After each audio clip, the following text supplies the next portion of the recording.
It is simply stated that a child that does not develop curiosity is not going to be an adult who innovates. It is no secret that curiosity makes your learning more effective and enjoyable. Curious children not only ask questions but also actively seek out the answers. Curiosity यानी जिज्ञासा। जिज्ञासा का अर्थ होता है ज़्यादा से ज़्यादा जानने की इच्छा। याद रहे, अगर क्यूरियोसिटी नहीं होती तो शायद न्यूटन कभी भी लॉ ऑफ ग्रेविटी की खोज नहीं कर पाते। अगर क्यूरियोसिटी नहीं होती, अलेक्जेंडर फ्लेमिंग पेनिसिलिन की खोज ही नहीं कर पाते।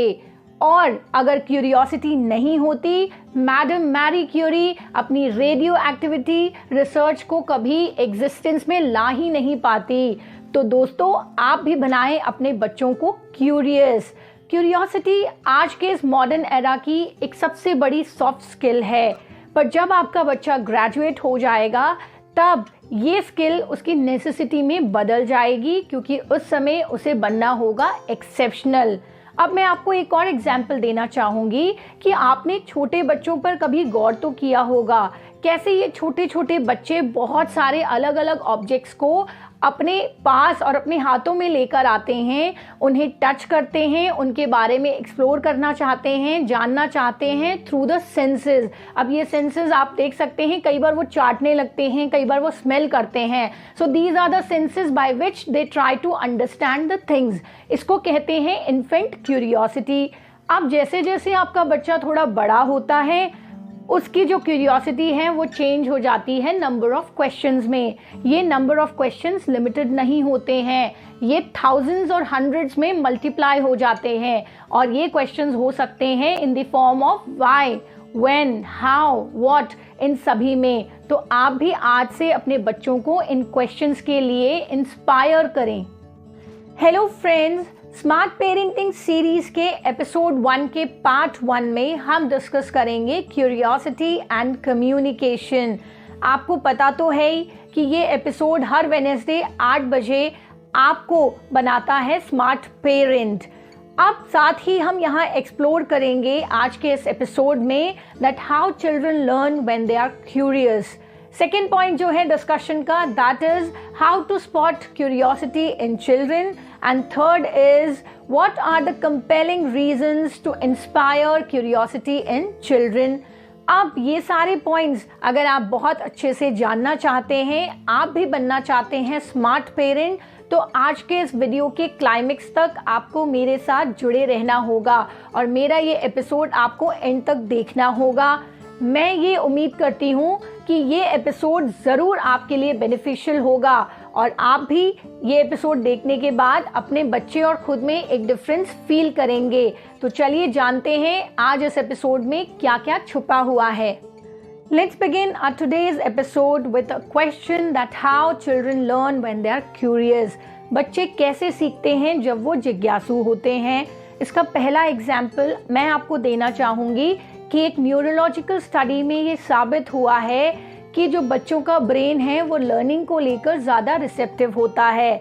जितना ज़्यादा आपका बच्चा लर्न करेगा उतना ही ज़्यादा उसका ब्रेन इस लर्निंग सेंसेशन को एंजॉय करेगा, और जब उसका ब्रेन इस लर्निंग सेंसेशन को एंजॉय करेगा तो वो स्टिमुलेट करेगा और ज़्यादा एक्सप्लोर करने के लिए आपके बच्चे को, और यहीं से शुरुआत होगी आपके बच्चे की अनयूजुअल या विलक्षण बनने की।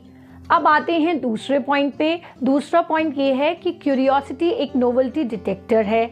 आप कहेंगे व्हाट इज नोवेल्टी? तो novelty is basically a quality of being different, new and unusual, जिसको हिंदी में हम कहते हैं विलक्षणता। क्यूरियोसिटी एक नोवेल्टी डिटेक्टर है।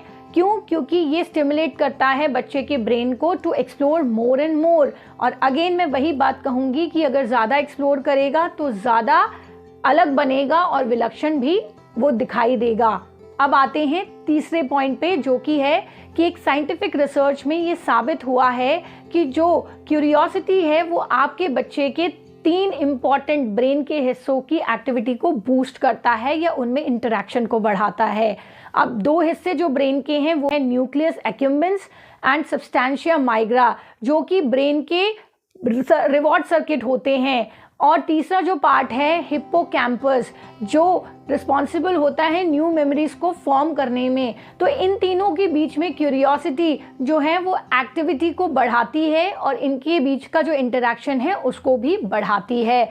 और जैसे ही ये एक्टिविटीज़ बढ़ती हैं, कहीं ना कहीं आपका बच्चा ज़्यादा से ज़्यादा क्वेश्चन पूछता है और यहीं से शुरुआत होती है उसके सक्सेसफुल पर्सनैलिटी में कन्वर्ट होने की।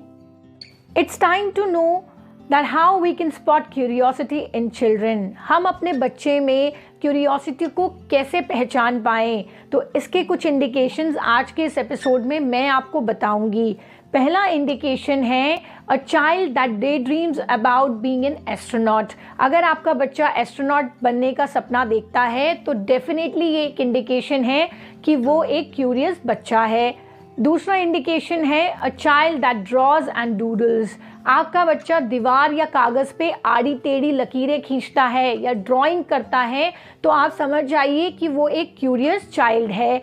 तीसरा जो इंडिकेशन है वो ये है कि अगर आपका बच्चा कहीं ना कहीं एक सिंगल सेंटेंस आंसर से सेटिस्फाइड नहीं होता है तो वो बहुत ज़्यादा क्यूरियस है। उसके क्वेश्चंस हो सकते हैं that how did dinosaur die, कि डायनासोर कैसे मरे। अगर आप कहते हो मुझे नहीं पता तो वो सेटिस्फाइड नहीं होगा, उसे बहुत लंबा चौड़ा आंसर चाहिए इस क्वेश्चन के लिए। तो अगर आपका बच्चा भी एक सिंगल सेंटेंस आंसर से सेटिस्फाइड नहीं होता है तो आप समझ जाइए कि आपका बच्चा क्यूरियस है। अब आते हैं एक और इंडिकेशन में। अगर आपका बच्चा नॉन फिजिकल चीज़ों के बारे में जानने का इच्छुक होता है या वो बहुत सारी ऐसी क्वेश्चंस पूछता है जो बियॉन्ड वर्ल्ड है तो आप समझ जाइए कि वो क्यूरियस है। उसके क्वेश्चंस ऐसी चीज़ों से भी रिलेटेड हो सकते हैं जो फील नहीं की जा सकती या जो देखी नहीं जा सकती है।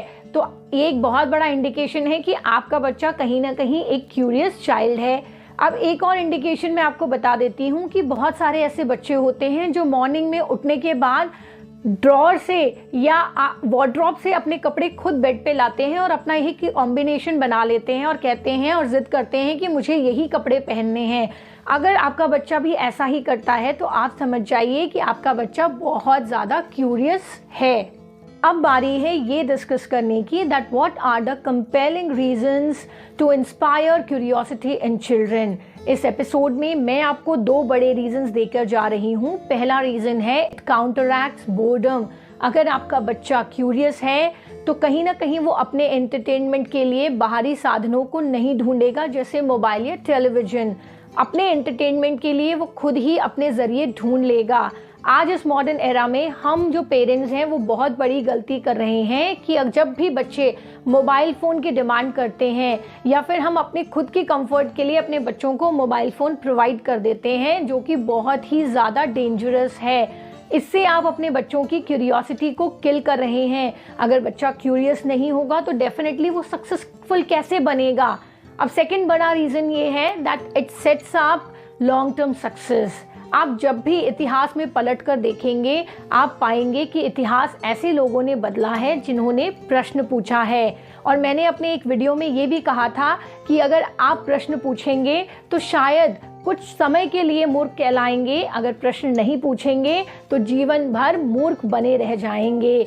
तो कहीं ना कहीं आप अपने बच्चों को अगर क्यूरियस बनाएंगे तो वो बहुत ही ज़्यादा सक्सेसफुल भी बनेंगे लॉन्ग रन में। क्यूरियोसिटी और सक्सेस का डायरेक्ट एंड इनडायरेक्ट कनेक्शन भी है। अब मैंने देखा है कि जो बच्चे क्यूरियस नहीं होते मे बी वो सक्सेसफुल बन जाते हैं बट वो इन्फ्लुएंशियल नहीं बन पाते हैं। तो अगर आप अपने बच्चे को इन्फ्लुएंशियल बनाना चाहते हैं तो आपको उनके अंदर क्यूरियोसिटी को डेवलप करना ही होगा। सो फ्रेंड्स, अब आपको ये तो पता चल ही चुका है कि क्यूरियोसिटी एक बेहतरीन वेपन है आपके बच्चे के लिए। एक बात और कहूँगी कि अगर एपीजे अब्दुल कलाम क्यूरियस नहीं होते तो क्या वो मिसाइल मैन कहलाते और क्या वो इंडिया के प्रेसिडेंट बन पाते? बिल्कुल भी नहीं। वो क्यूरियस थे इसीलिए सक्सेसफुल और इन्फ्लुएंशियल बने। फिर भी वो डाउन टू अर्थ रहे हमेशा। जाते जाते अब मैं ये कहना चाहूँगी कि मिलते हैं एपिसोड 4 के पार्ट 2 में, जहां हम डिस्कस करेंगे कि कैसे हम पेरेंट्स अपने बच्चों में क्यूरियोसिटी को डेवलप कर सकते हैं। और दूसरा इंपॉर्टेंट पॉइंट होगा उस एपिसोड का कि कैसे क्यूरियोसिटी लैंग्वेज लर्निंग और कम्युनिकेशन में हेल्प कर सकती है।